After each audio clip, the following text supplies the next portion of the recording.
It's your boy Judea, Black Shalom L'Chaim, purified drinking water. They got it. It's out there. Shouts out to the 12 tribes. I got it. It's right there. Okay, so we was talking about the right field. So this is the beginning of the right fields, and the only reason I'm calling them right field because we was talking about, right field, excuse me, because we were talking about the being black in Israel. So what we're gonna do now is actually gonna talk about some other stuff. And and I know you heard my new that music I like is all slowed down and or chopped and screwed type. I kind of like it like that for this whole little right field thing. So that's what that's gonna be. It's make it light, make it low. Either way it go, it got a little soul in it. You know what I mean? So what I'm getting about this whole little right field thing is we finna talk about Emancipation Proclamation, Emmett Till.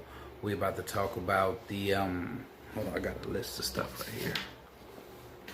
We about to talk about the black codes. We about to talk about the cold facts. We about to talk about 40 acres and a mule, poverty, special field order 15, objective 8, and all that stuff. We about to get into all of that with this right field thing. So that's what that is. And like I said, you gonna stand for Israel, you gotta stand for Palestine. If you gonna stand for Palestine, you gotta stand for Israel because we support the people and not the cause. And I hope today found you safer than yesterday did, and I hope tomorrow finds you safer than today and the day before. Like I said, we inside today because we got to be. So that's just what it is. So we're one of these right field things. So welcome to the right field. And hey, stop. 20-some videos, man. This right field about the wrong one. So let's get straight into that. So I said I was gonna do this like this. Cue that music I like. Stay comfortable and catch that paycheck, spend it all on shit that the phone will raise from. We'll build that house up big and tall. We'll break the bank to build the world. We'll rob it, beat it till they bomb. As long as I stay comfortable. There are acreages all over the South, and they want the people who are then living there removed. The president ordered that Confederate lands seized by Union troops during the war be returned to the planters, including land confiscated under General Sherman's Field Order 15.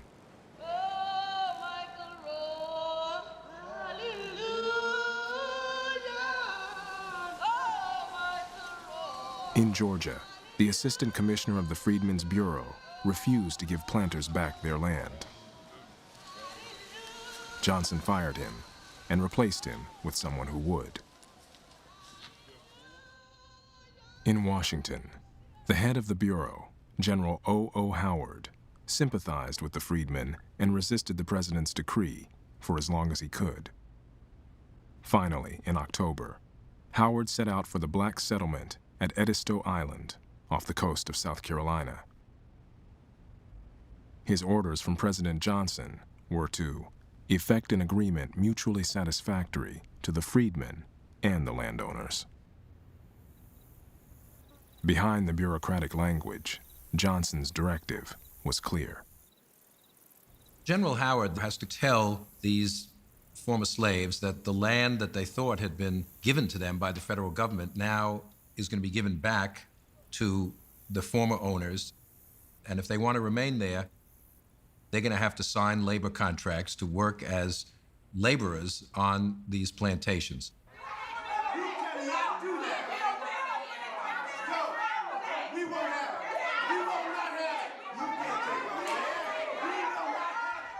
These people believed that they have a right to this land. To them, this is a violation, a deep betrayal of the promises that the government made to them.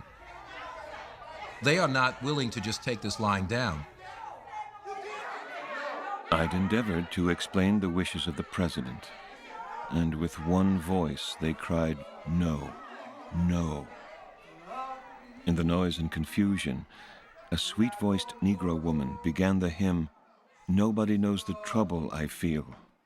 Nobody knows but Jesus."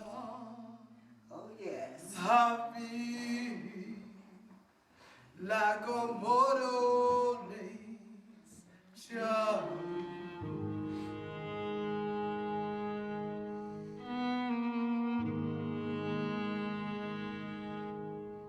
Many had been following events in Washington and insisted they would wait and see what Congress had to say. Others petitioned Howard in writing. Wrote one man, "You ask us to forgive the landowners of our island. The man who tied me to a tree and gave me 39 lashes, who stripped and flogged my mother and my sister, and will not let me stay in his empty hut, except I will do his planting and be satisfied with his price? That man I cannot well forgive."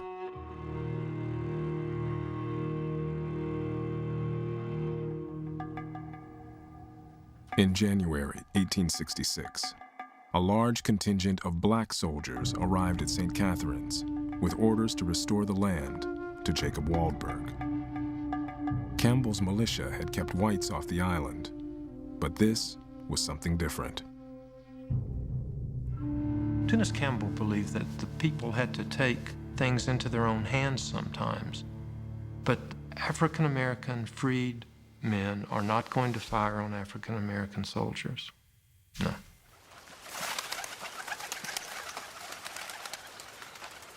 The experiment in independence at St. Catherine's was over. A determined Tunis Campbell headed for the Georgia mainland.